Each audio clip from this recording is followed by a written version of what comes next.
Some things are rushing into existence, others out of it. Some of what now exists is already gone. Change and flux constantly remake the world, just as the incessant progression of time remakes eternity.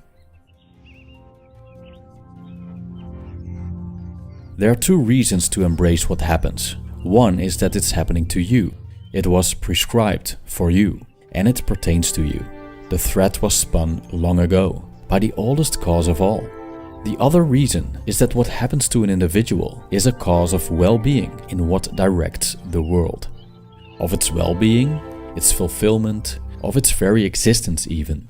Because the whole is damaged if you cut away anything at all, from its continuity and its coherence. Not only its parts, but its purposes.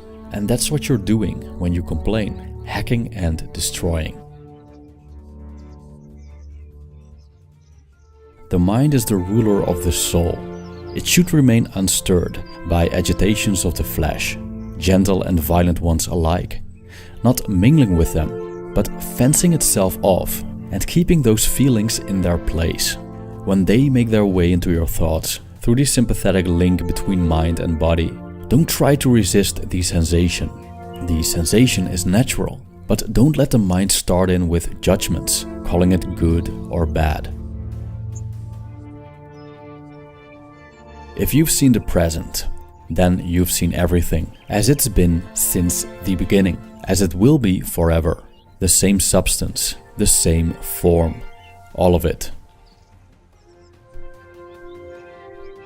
People try to get away from it all, to the country, to the beach, to the mountains. You always wish that you could too, which is idiotic. You can get away from it anytime you like, by going within. Nowhere you can go is more peaceful, more free of interruptions than your own soul. Today I escaped from anxiety, or no, I discarded it because it was within me, in my own perceptions, not outside. Is it your reputation that's bothering you? But look at how soon we're all forgotten. The abyss of endless time that swallows it all. The emptiness of all those applauding hands. The people who praise us. How capricious they are. How arbitrary. And the tiny region in which it all takes place. The whole earth. A point in space. And most of it uninhabited. In short, know this. Human lives are brief and trivial. Yesterday a blob of semen, tomorrow embalming fluid, ash. To pass through this brief life as nature demands, to give it up without complaint, like an olive that ripens and falls, praising its mother, thanking the tree it grew on.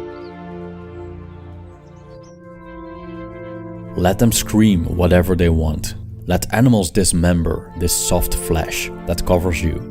How would any of that stop you from keeping your mind calm, reliably sizing up what's around you and ready to make good use of whatever happens, so that judgment can look the event in the eye and say, this is what you really are, regardless of what you may look like. If you seek tranquility, do less. Or, more accurately, do what's essential. What the logos of a social being requires, and in the requisite way, which brings a double satisfaction. To do less, better. Because most of what we say and do is not essential. If you can eliminate it, you'll have more time and more tranquility. Ask yourself at every moment, is this necessary?